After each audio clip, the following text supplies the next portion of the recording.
succès total.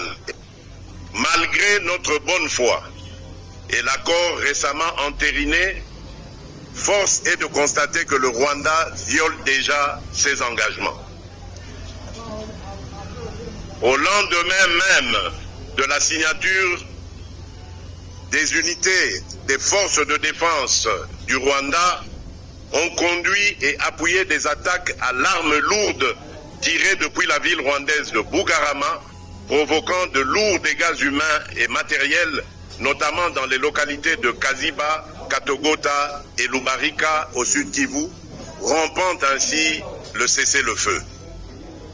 D'ailleurs, ces faits s'inscrivent dans une réalité établie de longue date par les Nations Unies.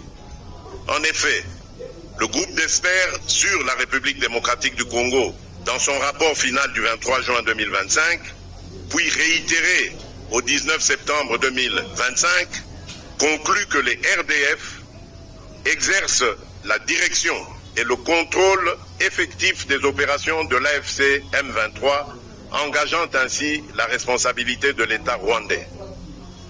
Fidèle à la parole donnée et aux mécanismes de vérification convenus avec nos partenaires, la République démocratique du Congo n'esquivera jamais sa responsabilité de protéger ses populations partout où elles sont menacées.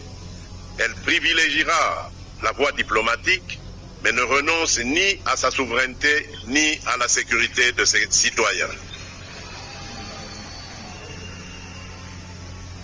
Comme je l'ai rappelé lors de la cérémonie de signature de la déclaration conjointe entérinant les accords de Washington pour la paix et la prospérité, je reste convaincu que ce tournant diplomatique ouvre un chemin nouveau, exigeant certes, parfois difficile, mais un chemin où la paix est à nouveau à portée de main.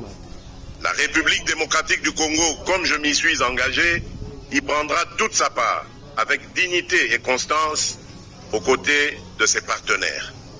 Mais nous resterons vigilants, sans être pessimistes, lucides, mais résolument optimistes. En définitive, la paix véritable ne viendra ni du seul rapport de force militaire, ni des seules signatures diplomatiques. Elle prendra corps dans le quotidien retrouvé, l'État qui revient avec l'école et les centres de santé, les routes qui s'ouvrent à nouveau, les marchés qui reprennent vie, les entreprises locales qui redémarrent et une jeunesse à qui l'on offre des perspectives d'emploi et d'avenir.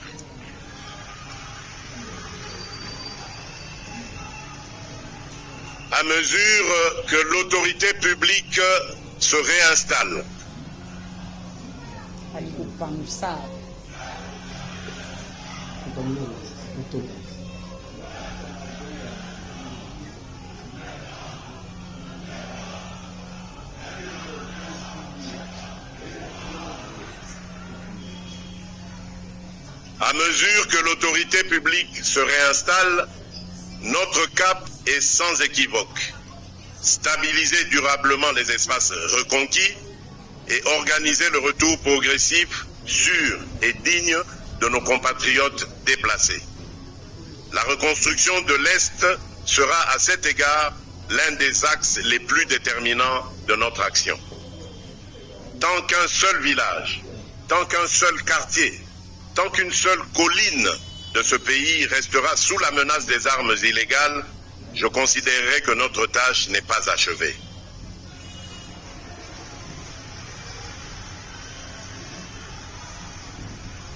Mes très chers compatriotes, au défi